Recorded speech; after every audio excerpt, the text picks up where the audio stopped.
नमस्कार विद्यार्थी मित्रांनो, शैक्षणिक स्वराज यूट्यूब चॅनलवर आपले खूप खूप स्वागत आहे. आज आपण अभ्यासात आहोत इयत्ता 6वी नवीन अभ्यासक्रम आणि विषय आहे इतिहास. पाठ पहिला, इतिहासाची साधने.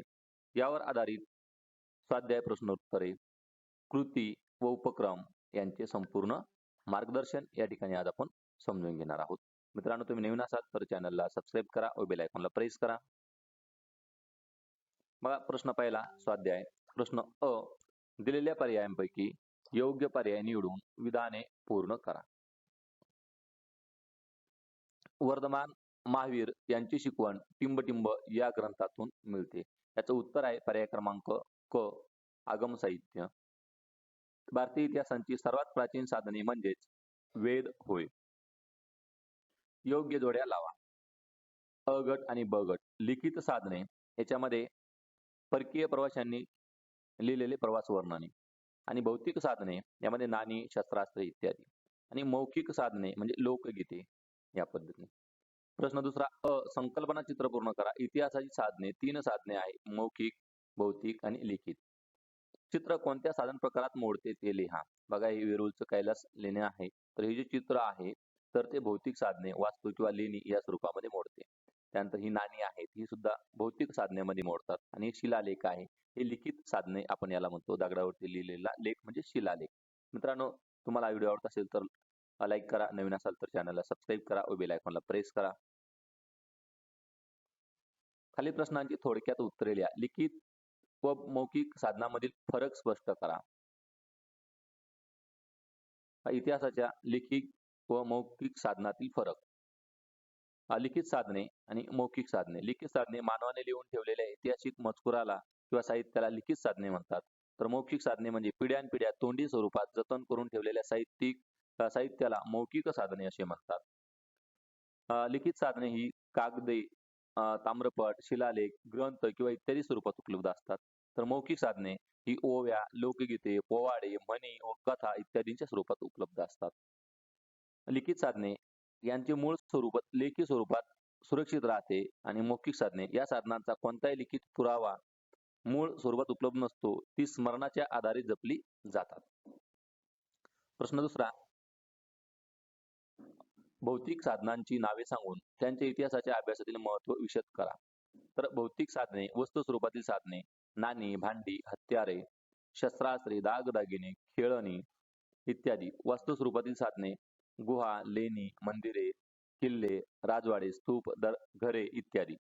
इतिहासाच्या अभ्यासातील यांचे महत्त्व. जीवनशैलीची माहिती, प्राचीन काळातील लोकांचे राहणीमान, वस्तू तयार करण्याचे तंत्रज्ञान आणि कलात्मकता याविषयी माहिती मिळते.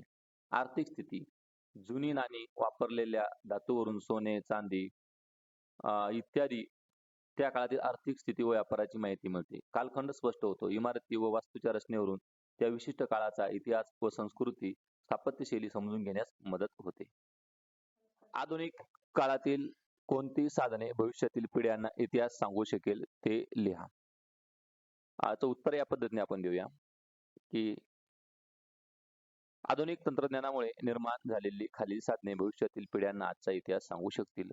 दृकश्राव्य या ठिकाणी साधने, चित्रपट, दूरदर्शनवरील कार्यक्रम, व्हिडिओ व ऑडिओ रेकॉर्डिंग, डिजिटल व संगणकीय साधने, इंटरनेट, ईमेल, सोशल मीडिया, बातम्यांच्या डिजिटल फायली, ई बुक्स आणि फोटोग्राफ्स. आधुनिक मुद्रित साधनामध्ये वर्तमानपत्र, नियतकालिके आणि आधुनिक काळात प्रसिद्ध झालेली पुस्तके आपण या ठिकाणी सांगू शकतो. प्रश्न चौथा, एखादी जुनी वास्तू जसे मूर्ती, राजमुद्रा, नाणी, भांडी, दागिने, कागदपत्रे, खेळणे इत्यादीवरून मानवी जीवनातील बदलाची कोणती माहिती मिळते ते लिहा आणि पुढील तक्ता पूर्ण करा. तर या पद्धतीने आपण तक्ता पूर्ण करणार आहोत. शहराचे ठिकाण मुंबई, पुणे, नागपूर, वस्तू संग्रहालयाचे नाव आणि त्यांची वैशिष्ट्ये. पुढचा प्रश्न, सण उत्सवाशी संबंधित लोकगीते, कथा, पोवाडे, भारुडे, ओव्या यांचा संग्रह करून परिपाठात सादर करा. बघा, या ठिकाणी उदाहरणे संग्रहासाठी ओवी, जात्यावरील किंवा सणाशी संबंधित ओव्या आपण या ठिकाणी संग्रह केलेला आहे. तर पहिला देवा गणपती, त्याला माझं नमन, माझ्या घराच्या अंगणी फुलं गुंफलं चंदन, अशा पद्धतीने. लोकगीते नागपंचमी किंवा दिवाळीसाठी म्हणण्यासाठी बघा, चल ग सये, चल ग सये, चालली ग घाई, नागबाप्पाला पुजायला जाऊया ग दारी, अशा पद्धतीने. भारूड संत एकनाथांचं भारूड या ठिकाणी दिलेलं आहे. इंचू चावला इंचू चावला. त्यानंतर पोवाडा दिला छत्रपती शिवाजी महाराजांचा. मग असे या ठिकाणी तुम्ही संग्रह करायचा आहे. याच्यापेक्षा व्यतिरिक्त चांगला पूर्ण स्वरूपातील पोवाडा तुम्ही लिहून ठेवू शकता. पुढचा आहे जागतिक वारसा स्थळांचा चित्रकथा करा आणि त्यांचा उपयोग करून वारसा भिंत तयार करा. तर वारसा भिंत कशी तयार करायची त्याचं मार्गदर्शन या ठिकाणी मी दिलेलं आहे तुम्हाला.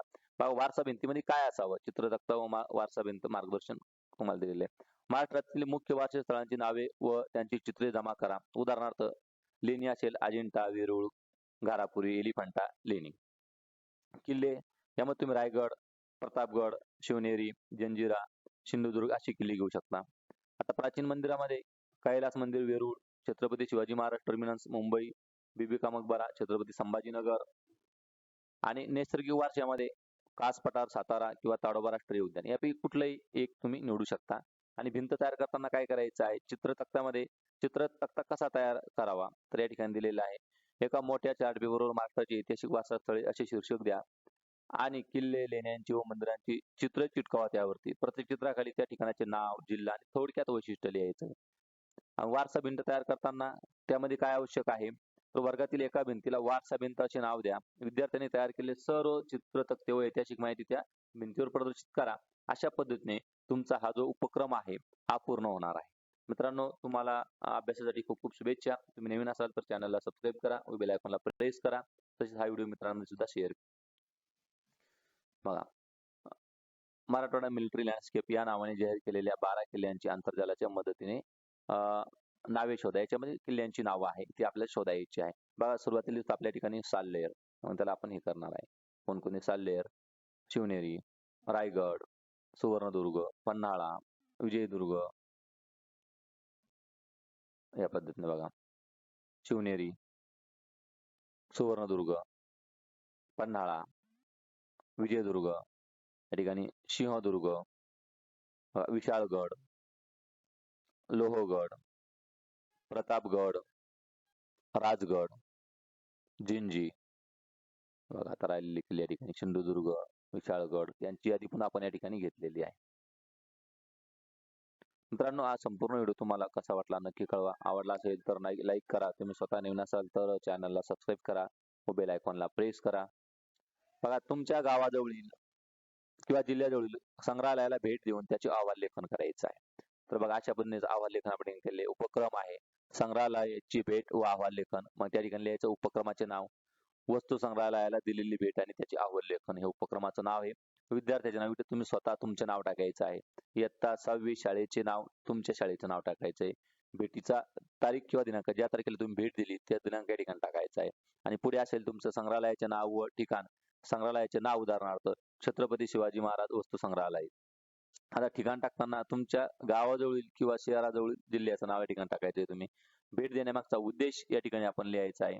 प्राचीन काळातील लोकांचे राहणीमान, वस्तू आणि संस्कृती याबद्दल प्रत्यक्ष माहिती मिळवणे. इतिहासाच्या अभ्यासात भौतिक साधनांचे महत्व काय असते हे समजून घेणे. आता संग्रहालयात पाहिलेल्या वस्तू तुम्ही जे त्या ठिकाणी पाहणार त्यांचे नाव, जसे की प्राचीन नाणी, तांबे, सोने आणि चांदीची विविध काळातील नाणी, हस्तलिखित व कागदपत्रे, जुन्या लिपीत उदाहरणार्थ मोडी लिपी त्या दिलेली पत्रे आणि ग्रंथ आपण पाहिलेले आहेत. अशा पद्धतीने संपूर्ण अहवाल लेखन तुम्ही या ठिकाणी या व्हिडिओच्या माध्यमातून करू शकता. यासाठी तुम्हाला पुन्हा एकदा खूप खूप शुभेच्छा. आपण पुन्हा भेटूया पुढील व्हिडिओमध्ये. थँक्यू.